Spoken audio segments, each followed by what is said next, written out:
నమస్కారం. నేను డాక్టర్ శ్రీనివాస్ చెలిమెల సంస్కృతి ఆయుర్వేద క్లినిక్ నుంచి మాట్లాడుతున్నాను. ఈరోజు ఇంకో మంచి టాపిక్ వచ్చేసి అధిక బరువు. దాన్నే మనము ఒబేసిటీ అని కానీ, ఓవర్ వెయిట్ అని కూడా వింటుంటాము. అంటే చూడండి పేరులోనే ఉంది. అధిక బరువు అంటే శరీరానికి ఉండాల్సిన బరువు కన్నా ఎక్కువ ఉండటం అనేది మనకి తెలుగులో తెలుసు. ఏదైనా అతిగా ఉన్నా అసలు లేకపోయినా 2 ప్రమాదమే కాబట్టి ఈ అధిక బరువు ఉండటము దానివల్ల వచ్చే కాంప్లికేషన్స్ గురించి మాట్లాడుకుందాము. అండ్ వీలైతే దాన్ని ఎలా ట్రీట్ చేయాలో కూడా చెప్తాను. అసలు ఫస్ట్ ఈ ఒబేసిటీ అనేది ఏంటి? ఎప్పుడైతే బాడీలో మన శరీరంలో కొవ్వు అనేది చాలా ఇంపార్టెంట్. ఫ్యాట్స్ లేకపోతే మన ఎనర్జీ ఉండదు. అది మనందరికీ తెలుసు. బట్ ఈ ఫ్యాట్ మన శరీరానికి కావాల్సిన దానికన్నా ఎక్కువ ఉండి మన జీవక్రియ అంటే మన మెటబాలిజాన్ని డిస్టర్బ్ చేస్తున్నప్పుడు అప్పుడు అది ఇతరత్ర జబ్బులకు కూడా లీడ్ చేస్తుంది. అండ్ మెయిన్గా చూసుకుంటే ఈ సెంట్రలైజ్డ్ ఒబేసిటీ అంటాం. అంటే మనం చూస్తే ఏంటంటే బెల్లీ ఫ్యాట్ అంటాం. బెల్లీ ఫ్యాట్ అనేది మెయిన్గా ఎందుకు చూస్తాం, ఫ్యాట్ స్టోరేజ్ అయ్యేది కూడా ఈ స్టమక్లోనే స్టోర్ అవుతుంది. అండ్ ఇక్కడ ఏంటంటే విజరల్ ఆర్గాన్స్ అన్నీ కూడా ఉంటాయి.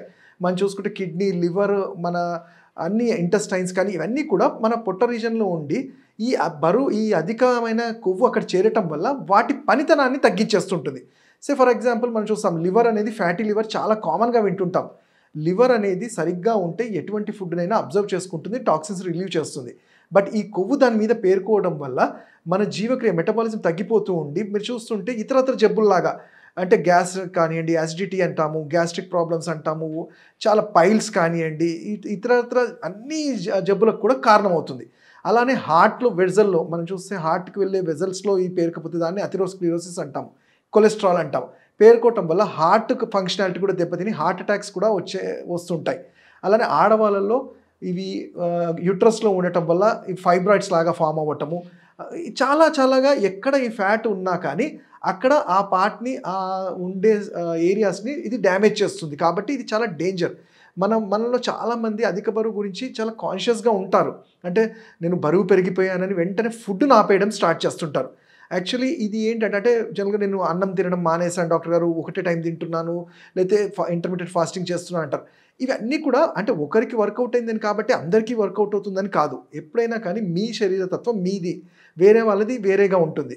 అలా అని చెప్పి అండ్ ఇక్కడ ఇంతకుముందు నేను చెప్పినట్టు మీరు ఫుడ్ తినడం మానేయటం వల్ల అంటే ఎస్పెషల్లీ బరువు పెరిగిపోతున్నాను, నా అంతటి నేను కంట్రోల్ చేయాలని చెప్పి ఫుడ్ తీసుకోవడం మానేయటం వల్ల శరీరంలో కావాల్సిన న్యూట్రియంట్స్ కూడా అంటే ఉట్టి ఫ్యాట్ ఒకటే కాదు కదా, శరీరంలో మిగతా న్యూట్రియంట్స్ కూడా మనకి బాడీకి రీచ్ అవ్వక ఇంకా వీక్ అవ్వటము, ఇంకా డీజనరేట్ అవ్వటము చూస్తుంటాం. అయితే వీటికి కారణాలు చూసుకుంటే ఒబేసిటీకి ఎవరైతే లైఫ్ స్టైల్గా అంటే ప్రాపర్ టైమ్లీ ఫుడ్ తీసుకోకుండా, ఎక్సర్సైజెస్ లేకుండా సెడెంటరీ లైఫ్ స్టైల్ లీడ్ చేస్తారో వాళ్ళలో మనం జనరల్గా అధిక బరువు చూస్తుంటాం. మరి కొంతమంది అంటారు మేము అన్నీ బాగానే ఉంది, ఎక్సర్సైజ్ బాగానే చేస్తున్నాం డాక్టర్ గారు, ఫుడ్ కంట్రోల్ బాగానే ఉంది, అయినా కానీ ఒబేసిటీగా ఉన్నా అంటే వీళ్ళలో కొంతమంది జెనెటిక్ ప్రాబ్లమ్స్ అంటే జెనెటిక్ వాళ్ళ పేరెంట్స్ నుంచి కూడా వచ్చే ఛాన్స్ ఉంటుంది. బట్ ఇంకొంతమంది జెనెటిక్ కూడా బాగానే ఉంది, ఫుడ్ కూడా బాగానే ఉంది, అయినా మేము ఎందుకు లావ్ అవుతున్నాం అంటే ఇక్కడ మీ మెటబాలిజం అంటాము. అంటే ఇతరత్ర హార్మోన్స్ వల్ల కూడా మీరు ఫుడ్ మీద కంట్రోల్ ఉన్నా లేకపోయినా మీ బాడీ అనేది బ్లోనప్ అవుతుంది. అంటే సపోజ్ ఫర్ ఎగ్జాంపుల్ థైరాయిడ్ వల్ల దెబ్బతినడం వల్ల ఫ్యాట్ అనేది అక్యుములేట్ అవ్వడం చూస్తుంటాం.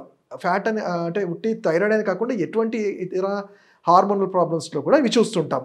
అలానే నేను ఇంతకుముందు చెప్పినట్టు డైట్ అనేది అంటే ఫుడ్ మానేయటం వల్ల మీరు చూస్తే అంటే మోస్ట్లీ ఒబేసిటీ అనేది ఇది నేను చెప్పే పాయింట్ దగ్గర చాలామంది ఇగ్నోర్ చేస్తుంటారు. కాకపోతే అది చాలా ఇంపార్టెంట్. ఏంటంటే ఫుడ్ మానేయటం వల్ల మన శరీరానికి కావాల్సిన ఐరన్, హీమోగ్లోబిన్ తగ్గిపోవడము, అంటే బాడీలో సరైన రక్తం అనేది తగ్గిపోతే అంటే హీమోగ్లోబిన్ తగ్గిపోగానే శరీరంలో నీటి శాతం పెరుగుతుంది. వాటర్ రిటెన్షన్ పెరిగినప్పుడు దానివల్ల లావ్ అవుతారు. అంటే మరి చూసుకుంటే వాళ్ళకేమనిపిస్తుంది అంటే ఇది నిజం ఫ్యాట్ అనుకొని బరువు పెరిగామని తినడం మానేస్తారు. దీనివల్ల హీమోగ్లోబిన్ లెవెల్స్ పడిపోయి ఇంకా వాటర్ రిటెన్షన్ పెరిగి ఇతరత్ర జబ్బులకు కూడా కారణమవుతుంటుంది. అలానే ఇంకోటి ఏంటంటే ఇక్కడ చాలా కేర్ఫుల్గా ఒక ఆయుర్వేద డాక్టర్ అడ్వైస్ ఎందుకు తీసుకోమంటాము అది ఒబేసిటీ అన్నప్పుడు ఏంటంటే మనం ఫ్యాట్ గురించి ఒక్కదాని గురించి ఆలోచించలేము. అంటే డాక్టర్ గారు నేను ఒక 10 కిలోలు ఫ్యాట్ తగ్గాలి అంటే మనకు తెలుసు ఇవాళ రేపు ఏంటంటే డాక్టర్ కూడా ఎలా అయిపోయారంటే పేషెంట్కి ఏదో రిజల్ట్ చూపెట్టాలి అనే కంగారులో మిగతావి నాకు సంబంధం లేదు, ఒక 10 కిలోలు ఈమెకి 10 రోజుల్లో తగ్గించాను అంటే అన్నదే కాన్సెప్ట్ మీద వెళ్తుంది. బట్ విచ్ ఇస్ రాంగ్ అంటాము. ఎందుకంటే మీరు 10 కిలోలు అనేది ఒక వారము, 10 రోజులు, ఆ నెలలో తగ్గితే ఈ 10 కిలోల్లో మీ నిజమైన ఫ్యాట్ ఉండేది ఒక 3 కిలోసే. మిగతా 7 కిలోస్ అనేవి ఎలక్ట్రోలైట్స్ అంటాం. అంటే సోడియం, పొటాషియం, క్లోరైడ్ ఇవన్నీ శరీరానికి ధారణ అండ్ బాడీకి నరిష్ చేసేవి. ఆ ఎలక్ట్రోలైట్స్‌ని కూడా మీరు ఫ్లష్ ఔట్ చేస్తున్నారు. ఫస్ట్ థింగ్ రాంగ్ ఇక్కడ. ఇంకోటి ఏంటంటే మరి ఈ 10 కిలోలు ఇంత షార్ట్ పీరియడ్‌లో బాడీని ఎక్కడి నుంచి వెళ్తుంది? మన కిడ్నీస్, లివర్ అబ్జార్బ్ చేసుకొని కిడ్నీస్ ఫిల్టర్ చేస్తేనే బయటికి వెళ్తాయి. అంటే ఒక 3-6 నెలల్లో మీ కిడ్నీ చేయాల్సిన పనిని మీరు ఏదో వండర్‌ఫుల్ డ్రగ్ అనో, ఏదో ఎవరో చెప్పారని చెప్పి ఒక 10-15 రోజుల్లోనే వాటి మీద ఒత్తిడి పెంచడం వల్ల అప్పటికప్పుడు కాకపోయినా రాను రాను అది వేరే విధంగా ఈ ఆర్గాన్స్ మీద కూడా ఎఫెక్ట్ పడుతుంది. సో అందుకనే మార్కెట్‌లో దొరికే కాకుండా ప్రాపర్ ఆయుర్వేద డాక్టర్‌లే కలిస్తే మీ బాడీ తత్వానికి తగ్గట్టు ఏం ట్రీట్మెంట్, ఏం డైట్ అనేది మేము చెప్తాం. డైట్ విషయానికి వచ్చేసరికి ఏదైనా ఈజీగా డైజెస్ట్ అయ్యేది, హెవీగా కాంది. అంటే ఇంట్లో మనం ఏం చేసుకున్నా అవి మనం ప్రాపర్‌గా ఉంటాయి. అది మనం తీసుకోవచ్చు. అండ్ ఒబేసిటీలో ఎస్పెషల్లీ నేను చెప్పాను కదా, ఈ లైఫ్ స్టైల్ డిజార్డర్స్‌లో అది కూడా ఎందుకు అవుతుంది? కొంతమంది చాలా ఎక్కువ వర్క్ చేస్తారు, తక్కువ ఫుడ్ తీసుకుంటారు. కొంతమంది అసలు వర్క్ చేయరు, ఎక్కువ ఫుడ్ తీసుకుంటారు. 2 కరెక్ట్ కాదు. మనం ఎంత తీసుకోగలుగుతున్నామో దానికి మన ఫిజికల్ యాక్టివిటీ ఉందా లేదా అనేది మనం చూసుకోవాల్సి ఉంటుంది. ఫర్ ఎగ్జాంపుల్ మీరు ఒక రోజు ఒక 6 ఇడ్లీలు తింటున్నారు. ఒక 2 ఇడ్లీలు తినాలి అనుకున్నప్పుడు ఎగ్జాంపుల్ చెప్తున్నాను. ఇంకో 2 ఇడ్లీలు తిన్నప్పుడు నేను రేపు మార్నింగ్ ఇంకో ఒక 1 కిలోమీటర్, హాఫ్ కిలోమీటర్ ఎక్కువగా వర్కౌట్ చేయగలుగుతానా లేదా అనేది మన మీద డిపెండ్ అవుతుంది. మనం ఆ రోజే ఎక్సర్సైజ్ చేయకుండా ఇంకా లెథర్జిక్‌గా ఉంటే ఈ తీసుకున్నది డెఫినెట్‌లీ మీ బాడీకి అది ఎక్స్ట్రానే అవుతుంది. సో మీరు ఎప్పుడైతే మనం ఫిజికల్ యాక్టివిటీ మనది సరిగ్గా ఉంటే మెటబాలిజం కరెక్ట్‌గా ఉంటుంది. అప్పుడు తీసుకునే ఫుడ్ కూడా డైజెస్ట్ అవుతుంది. సో అందుకనే ఈ పథ్యం అనేది, అంటే ఫుడ్ అనేది చాలా ఇంపార్టెంట్ ఉంటుంది. అలానే వ్యాయామం అనేది కూడా చాలా ఇంపార్టెంట్ ఉంటుంది. నెక్స్ట్ కమింగ్ టు మరి ఇవన్నీ చేస్తున్నాము. ఇప్పుడు ఉన్న బరువుని మరి మీరు చెప్పినట్టు పద్ధతిలో తగ్గించుకోవాలంటే ఇది ఒక రోజులో జరిగేది కాదు. కాకపోతే నేను ఇంతకుముందు చెప్పినట్టు మీ మెటబాలిజం దెబ్బతినకుండా వెయిట్‌ని తగ్గించుకుంటూ బాడీ ఎనర్జీగా ఉండడానికి ఆయుర్వేదం చాలా మంచి చికిత్సలు చెప్పబడింది. దాంట్లో మేము ఆయిల్ థెరపీస్ అంటాము, అభ్యంగనం అంటాము, కొన్ని లవణ తైలాలు లాంటివి బాడీకి పట్టించడం వల్ల ఫ్యాట్ అనేది మొబిలైజ్ అవ్వడం స్టార్ట్ అవుతుంది.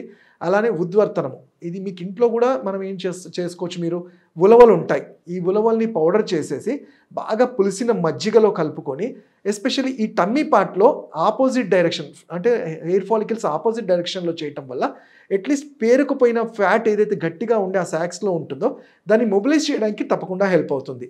అలానే రోజు రోజుకి మనం ఫుడ్ మీద ఒకవేళ కంట్రోల్ కాకపోయినా ఎక్కడైనా బయట తినాల్సి వచ్చినప్పుడు మనకి ఇంట్లో దొరికేవి ఈజీగా ఆయుర్వేద షాప్‌లో దొరికేది తానికాయ, కరక్కాయ, ఉసిరికాయ, వీటినే త్రిఫలా చూర్ణం అంటాం. 5 గ్రామ్స్ నుంచి 10 గ్రామ్స్ గ్లాస్ వాటర్‌లో మిక్స్ చేసుకొని తాగడం వల్ల రోజు మన బాడీ అనేది క్లిన్జింగ్ అనేది ప్రాపర్‌గా ఉంటుంది. ఇవే కాకుండా ఎక్సర్సైజు, డైట్, నేను చెప్పినట్టు ఈ త్రిఫలా చూర్ణాలు ఇలాంటి వాటి వల్ల కట్టడి చేయగలుగుతాం. But at the same time hormonal imbalance ఉన్న వాళ్ళల్లో ఫస్ట్ ఏ హార్మోన్ దెబ్బతింది దాన్ని కరెక్ట్ చేసుకుంటే ఆటోమేటికల్ మళ్ళీ బాడీ అనేది మెటబాలిక్‌గా కరెక్ట్ అవుతుంది. అంటే సింపుల్‌గా చెప్పాలంటే మన శరీరము, మన వ్యాధులు ఎక్కడైనా లాజిక్ ఒకటే దీని మెడిసిన్‌లో. Anabolism and catabolism together metabolism అంటాం. అంటే మనం తీసుకునే ఫుడ్ మన శరీరం బ్రేక్ డౌన్ చేసుకోగలిగితే మన మెటబాలిజం కరెక్ట్‌గా ఉంటుంది. ఎప్పుడైతే తీసుకునే ఫుడ్ సరిగ్గా మెటబలైజ్ అవ్వదో వ్యాధులన్నీ వస్తుంటాయి. సో అందుకని మేము ఫస్ట్ అది ఒబేసిటీ కానీ ఇతరత్ర ఏవి ఉన్నా కానీ ఈ మన డైజెషన్ సిస్టాన్ని కరెక్ట్ చేయాల్సి ఉంటుంది. చేస్తే అది అధిక బరువు, దాని రిలేటెడ్ ప్రాబ్లమ్స్ అన్నీ కూడా ఈజీగా సాల్వ్ అవుతాయి.